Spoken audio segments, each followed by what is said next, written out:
జీవితంలో దేవుడు స్పష్టమైన అద్భుతాలు జరిగిస్తున్నాడంటే దాని అర్థం ఏమిటో తెలుసా? ఇదిగో నేనున్నాను, నా మాటలు సత్యం, నువ్వు మర్యాదగా మారు మనసు పొంది నా వైపు తిరుగు, నీ జీవితాన్ని దిద్దుకో అని సూచనగా ఆయన కార్యాలు జరిగిస్తాడు. మొదటిది ఎందుకు? వాక్యాన్ని స్థిరపరచడానికి. రెండవది ఎందుకు? మనం మారు మనసు పొందడానికి. మూడవది ఆయన కనికరాన్ని బట్టి కూడా అద్భుతాలు జరిగిస్తాడు. నాయను అనేటువంటి ప్రాంతంలో విధవరాలి కొడుకు చనిపోయాడు, శవాన్ని తీసుకొని వస్తున్నారు. ఆమె ఘోరంగా ఏడుస్తూ ఉంది. ఆయనకి కనికరం వచ్చింది ఆమె మీద.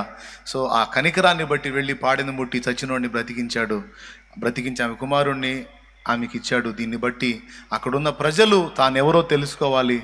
రెండవది, చనిపోయిన ఆమె కన్నీరు తుడిచి ఆమెకు కనికరాన్ని బట్టి అద్భుతం చేశాడు. అద్భుతం ఎందుకు చేస్తాడు దేవుడు అంటే కనికరాన్ని బట్టి కూడా కొన్నిసార్లు దేవుడు అద్భుతం చేస్తాడు. ఇది మూడవ విషయం.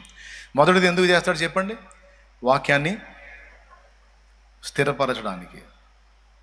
మామూలుగా చెబితే వాక్యం వినరు అనుకోండి, ఒక అద్భుత కార్యం చూశారనుకో, సచ్చినట్టు విధేయత చూపుతారు. అసిసి వాస్యకు ఫ్రాన్సిస్ అనేటువంటి దైవజనుడు సువార్త ప్రకటిస్తూ ఉంటే ఎవడు వింటలేదట. ఒక నదీ తీరాన చాలామంది ప్రజలు ఉన్నారు. వాళ్ళకి, అయ్యా మీకు రక్షకుడి గురించి చెబుతాను, సృష్టికర్త గురించి చెబుతాను, రండి అని పిలిస్తే ఎవరు దగ్గరికి రాలేదట. వాళ్ళని చాలా మొత్తుకొని పిలిచాడు, ఎవరు దగ్గరికి రాలేదు. విసిగి పుట్టింది. వెళ్ళాడు, ఆ నది దగ్గరికి వెళ్ళి, సహోదరా చేపలారా రండి, మీ సృష్టికర్త గురించి మీకు చెబుతాను రండి అన్నాడట.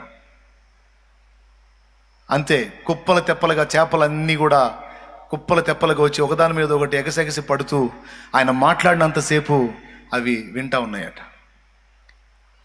ఆ మాట్లాడుతున్నంతసేపు ఆయన పిలిచిన పిలుపు జనం విన్నారు. ఇదేంద్రా చేపలను పిలుస్తున్నాడని. చూస్తే చేపలన్నీ వచ్చినాయి. మాట్లాడుతూ ఉన్నాడు, చితలాడుతా చేపలు వింటున్నాయి ఆయన మాటలన్నీ. తర్వాత ముగించి ఇంకా బయలుదేరని అన్నప్పుడు చేపలన్నీ వెళ్ళిపోయినాయి. ఈ తంతు చూశారు, బిత్తరపోయారు.